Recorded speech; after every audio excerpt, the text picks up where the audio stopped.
Саламатсыздар ма, құрметті магистранттар? 9-шы лекцияның тақырыбы кәсіпорындардың санитарлық қорғаныс зоналары.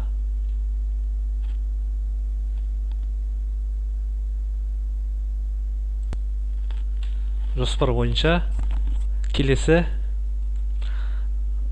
тақырыпшаларды қамтимыз, яғни оқып түсінеміз.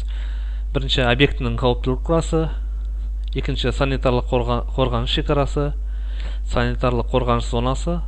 Өнеркәсіптік объектілердің және өндірістің қауіптілік класына байланысты санитарлық қорғаныс зоналарының өлшемдермен танысамыз. Яғни олардың тағайындау жолдары қандай заңнамаға сүйенеді деген сияқты мәселелерді талдаймыз.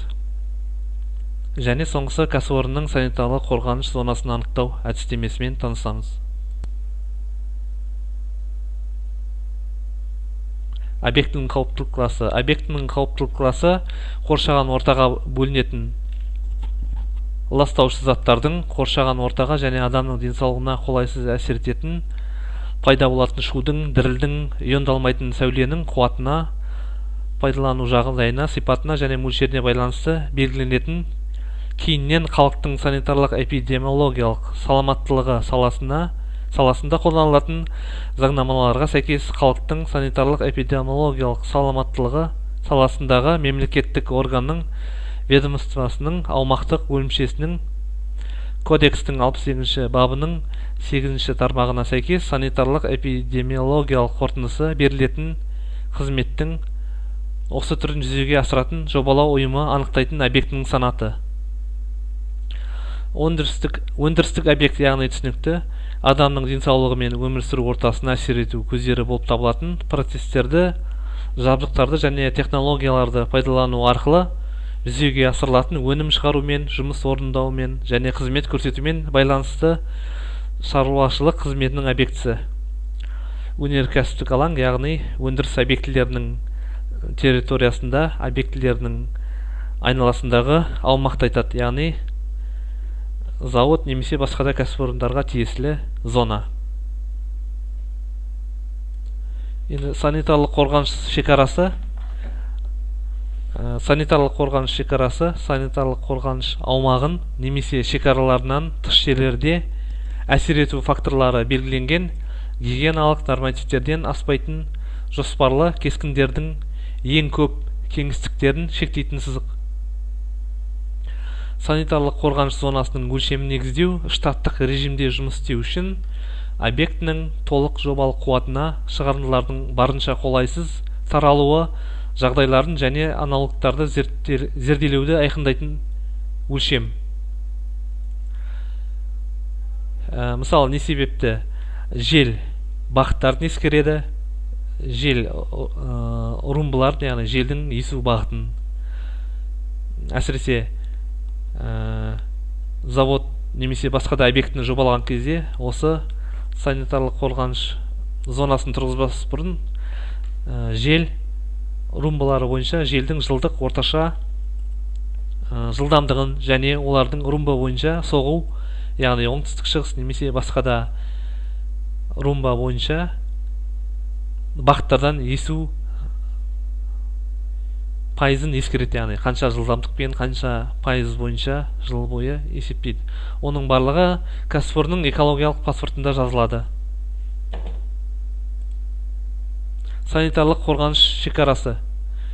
Санитарлық қорғаныс зонасы адамның мекен ету ортасына және денсаулығына әсер ету көзі болып табылатын өндіріс орындары мен объектілердің айналасына белгіленетін ерекше пайдалану режиміндегі арнайы территория.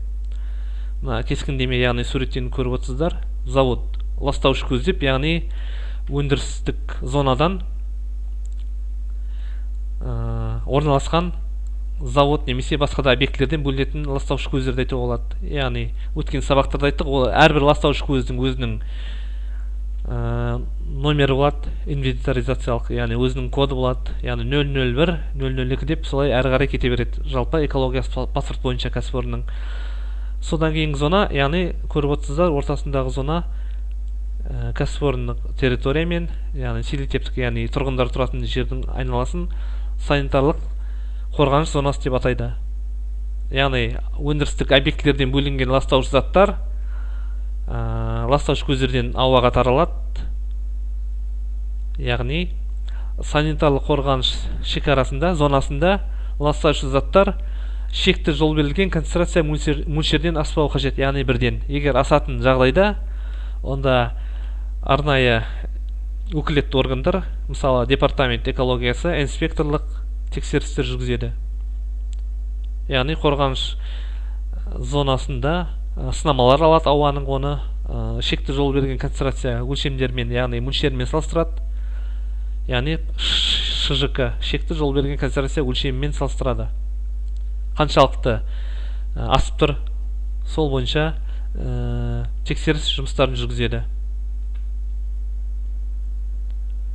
Өнеркәсіптік объектілердің және өндірістің қауіптілік класына байланысты санитарлық қорғаныш зоналарының өлшемдері. Өндірістік объектілер, яғни санитарлық қорғаныш аймағын белгілеу Қазақстан Республикасының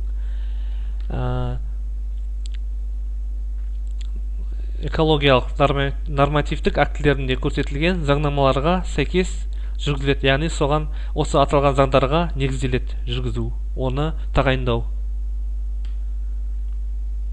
Санитарлық қорғаныш зонасының минималды өлшемдері технологиялық процесстердің ерекшелігіне, кәсіпорынның қауіптілік категориясына байланысты.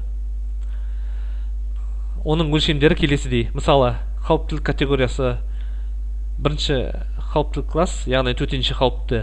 Оның өлшемі кем дегенде 1 метр болу қажет, яғни 1000 метрден жоғары, 1000 метр кемінде. Екінші класс бойынша, яғни жоғары қауіптілік, кәсіпорынның қауіптілігі бойынша 500 метрден 1000 метрге дейінгі аралықта қамтылады. Яғни минималды өлшемі 500 метрден кем болмауы қажет. Үшінші қауіптілік классы, яғни орташа қауіптілік классы кәсіпорынның, оның санитарлық қорғаныш өлшемі 300 метрден 500 метрге дейінгі аралықта болады. Яғни кем дегенде 300 метрден кем болмауы қажет, минималды өлшемі. Төртінші қауіптілігі аз кәсіпорындарға, яғни 4-ші класс, бұған тағайындалады санитарлық қорғаныш өлшемі өлшенеді, яғни 100 метрден 300 метрге дейінгі аралық.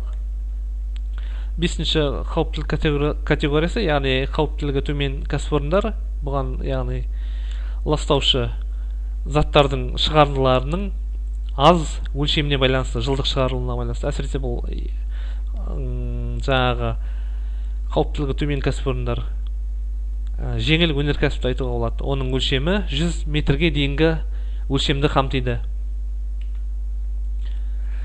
Енді осы кәсіпорынның санитарлық қорғаныш зонасын анықтау әдістемесі.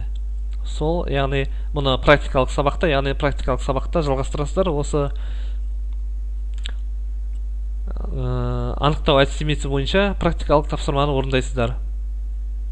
Жалпы кәсіпорынның санитарлық қорғаныш зонасын тұрғызу 2 этап бойынша жүргізіледі. Бірінші, жел бақыттарды ескеру арқылы санитарлық қорғаныш аймағының конфигурацияларын тұрғызу үшін, яғни формула арқылы есептейді. Мұнда желді ескерусіз, яғни санитарлық қорғаныш есептелетін өлшемі, жаңа айтып кеттім, бұл жаңаға кәсіпорынның қауіптілік категориясына байланысты. 1-ші, 2-ші, 3-ші, 4-ші, немесе 5-ші деген сияқты. 1000 болуы мүмкін өлшемі, 500 метр болуы мүмкін, немесе 100 метр, немесе 300 метр болуы мүмкін. Яғни тағы да қайталап айтам, бұл кәсіпорынның қауіптілік категориясына байланысты.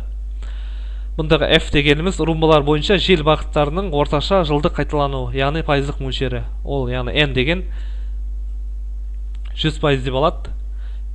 N деген, яғни румбалар бойынша, ол есептің берілгенде бар.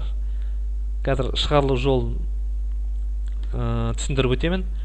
365 деген, яғни тұрақты шама, бұл жылдағы күндердің саны, яғни 365 күн 100% қалады, яғни румба бойынша 100%-ық желдің соғу бағыты деген өлшем. F0, яғни 8 румбалық жел бағыттар бойынша желдің шеңберлі есуі кезінде, яғни барлық бағыттан бір румбаның жел бағыттарының қайталануы, бұл да пайызбен өлшенеді. 8, яғни 8 румба бойынша өлшенеді деген сөз. 100%, бұл да тұрақты 100 деген өлшем. Яғни өлшемі келесі кесте бойынша. Мысалы, есептеу мысалын сіздерге шығарып көрсетемін. Румба, яғни солтүстік, шығыс, яғни северо-восток дейді орысша.